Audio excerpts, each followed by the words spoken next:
जिठानी जी तो साफ मुकर गई। आज तो बड़ी देर कर दी तुमने आने में। काव्या ने डोरबेल की आवाज़ सुनकर जैसे ही सामने खड़ी अपने घर की मेड रजनी को देखा, वैसे ही वह उससे तपाक से बोल पड़ी। रजनी, हाँ, इतना कहकर वह अंदर चली गई। क्या बात है रजनी, आज सिर्फ हाँ में ही जवाब देकर चली गई, वरना तो 1000 कारण देर से आने के गिना डालती हो। बच्चे की तबीयत खराब हो गई थी, पति ने रात में बहुत झगड़ा किया इसलिए आंख देर से खुली, कल बहुत थक गई थी इसलिए देर से आई, आज राशन लेने जाना था, और भी ना जाने कितने कारण, लेकिन आज तो सिर्फ हाँ। काव्या उसके पीछे पीछे अंदर आई और जब उसके चेहरे पर ध्यान दिया तो उसका चेहरा बिल्कुल उतरा हुआ था और आंखें तो सूजकर लाल लाल हो रही थीं। क्या हुआ रजनी, तुम क्यों परेशान लग रही हो? काव्या ने आत्मीयता से पूछा, क्योंकि काव्या रजनी को बहुत ज़्यादा मान देती थी। बचपन से ही वो उसके मायके में अपनी माँ के साथ आती जाती थी और अब काव्या की शादी के बाद वो उसकी ससुराल में भी काम करने लगी थी, क्योंकि इत्तेफाक से दोनों की ही शादी लोकल हुई थी। रजनी, कुछ नहीं दीदी। इतना बोलते ही रजनी की आंखों से जमकर आंसू बरसने लगे। काव्या, रजनी, तुम मुझको अपने दिल का हाल नहीं बताओगी? आखिर मैं तुम्हारी दीदी हूँ। काव्या रजनी के सिर पर एक बड़ी बहन की तरह हाथ फेरते हुए बोली, क्योंकि उसको रजनी का इस तरह रोना कहीं ना कहीं अंदर तक आहत कर रहा था। रजनी, दीदी क्या करूं, किस्मत ही खराब है हमारी। यह कहते कहते फफक पड़ी रजनी। आखिर क्या हुआ काव्या? जब तक बताओगी नहीं तब तक मैं कैसे जान पाऊंगी? काव्या ने रजनी का हाथ पकड़कर कहा। अच्छा चलो पहले बैठो, एक कप चाय पियो, फिर बताओ कि समस्या क्या है। रजनी, दीदी रहने दीजिए, कुछ मन नहीं है, रजनी ने सिसकते हुए कहा। काव्या, ऐसे कैसे तुम्हारा मन नहीं है? वैसे तो आते ही कहती हो कि दीदी अपने हाथ की गर्मा गर्म मसालेदार चाय पिला दीजिए, फिर काम करते हैं। और काव्या उसकी बात को अनसुना करके जाकर फटाफट रजनी के लिए चाय बना कर लाई। और जब रजनी चाय पी चुकी तब फिर से काव्या ने उसको कुरेदना शुरू किया। अब बताओ रजनी कि क्या बात है, शायद मैं तुम्हारी मदद कर सकूं। रजनी, दीदी आपको तो पता ही है ना कि मैं अपनी बेटी कम्मो की शादी के लिए थोड़े थोड़े पैसे जोड़ रही थी कि पता नहीं कब उसकी शादी तय हो जाए और मुझको ज़रूरत पड़ जाए, लेकिन वो पैसे मैं अपने पास खुद न रखकर अपनी जिठानी के पास रखवा देती थी, क्योंकि वो हमेशा ही मुझे बहुत स्नेह करती थी। इसलिए जेठानी जी के ऊपर मुझे पूरा विश्वास था, क्योंकि पति की शराब की आदत की वजह से पहले ही मैं बहुत दुखी थी। अगर उनको पता चल जाता कि मेरे पास पैसा है तो कैसे भी करके मुझको मार पीट कर वो मुझसे छीन लेते, इसलिए मैंने उनको ज़्यादा विश्वास पात्र समझा, लेकिन ये मेरी बहुत बड़ी भूल साबित हुई। रजनी फिर से फफक फफक कर बेतहाशा रो पड़ी। काव्या, रजनी रो मत, पहले चुपचाप बताओ कि आखिर आगे क्या बात है। काव्या ने सिर सहलाते हुए कहा। रजनी, दीदी कल जब पता चला कि इस समय चांदी थोड़ी सस्ती हो गई है तो मैंने सोचा कि कम्मों के लिए पायल बिछुआ खरीद कर रख दूं।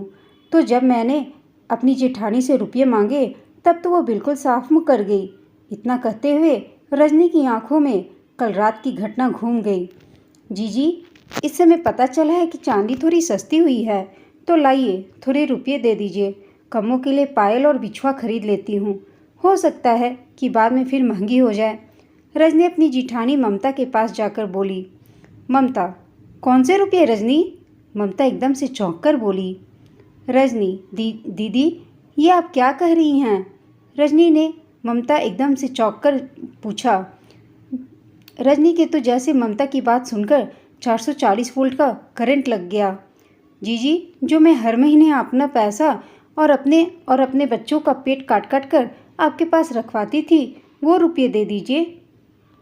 ममता, मेरे पास तुम्हारे कोई रुपये नहीं है, और किसके सामने तुमने मेरे पास रुपये रखवाए? क्योंकि ममता ये बात बहुत अच्छी तरह से जानती थी कि रजनी ये रुपये पति और सास से छुपा कर रखवा रही है। अब तो रजनी को काटो तो खून नहीं, उसकी तो आंखों के आगे अंधेरा छाने लगा, दिल भी बहुत जोरों से धड़कने लगा। हे भगवान, ये तो जिठानी जी बहुत बड़ा धोखा दे दिया। अब वो कहे भी तो किससे, क्योंकि सास और पति को तो हवा भी नहीं लगने दी थी इस बात की उसने। रजनी ने बहुत मिन्नतें की ममता के सामने, लेकिन ममता तो टस से मस तक नहीं हुई। बार बार यही कहती रही कि मुझको नाहक ही परेशान करने पर तुली हो। अगर सीधे तरीके से नहीं मानोगी तो देवर से तुम्हारी शिकायत कर दूंगी कि रजनी हमारे ऊपर झूठा इल्ज़ाम लगा रही है। अब तो मरता क्या ना करता। रजनी रोते हुए उसके कमरे से निकल आई, लेकिन तब से उसके आंसू बंद होने का नाम ही नहीं ले रहे थे। बच्चों ने पूछा भी, लेकिन आंख में तिनका चले जाने का बहाना बना दिया रजनी ने। और इस समय काव्या का स्नेह पाकर आंसुओं की अविरल धारा उसकी आंखों से बह रही थी। दीदी, आप ही बताइए कि मैं क्या करूं? रजनी अपने आप को बिल्कुल लाचार महसूस कर रही थी, क्योंकि काव्या के अलावा वो अपने साथ हुए धोखे का किसी और से जिक्र भी नहीं कर सकती थी, और अगर कहती भी तो सब उसी को गलत बताते। काव्या, रजनी, अब जो हुआ उसको तुम भूल जाओ, क्योंकि उसको तुम बिल्कुल भी बदल नहीं सकती। क्योंकि पैसा अगर अच्छा है तो बहुत बुरी चीज़ भी है। ये अच्छे से अच्छे रिश्तों को भी दांव पर लगवा सकता है।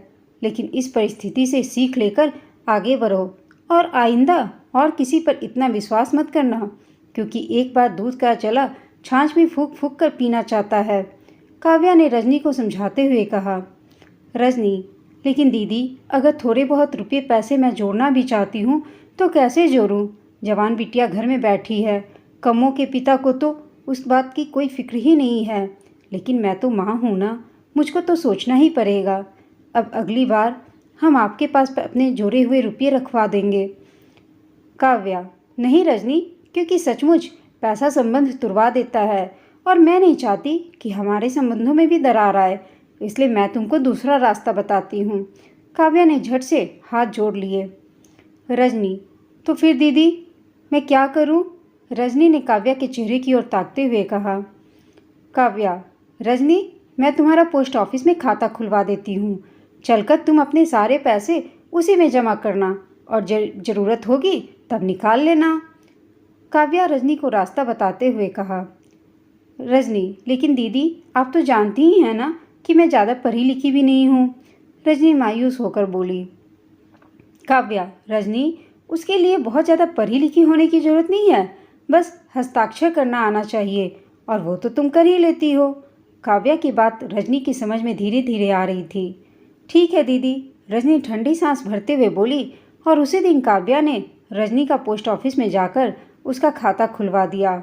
और अब तो सचमुच रजनी तनाव मुक्त हो गई। उसको जब पैसा जमा करना होता तो वह जमा कराती, और जब ज़रूरत होती तो पैसे निकाल लाती, और वो इस कदम के लिए काव्या का बहुत बहुत धन्यवाद करने लगी। दोस्तों, आपको यह कहानी कैसी लगी हमें कमेंट करके अवश्य बताइएगा। कहानी अच्छी लगी हो तो इसे लाइक, शेयर और चैनल को सब्सक्राइब करना ना भूलें। कहानी सुनने के लिए आप सबका धन्यवाद।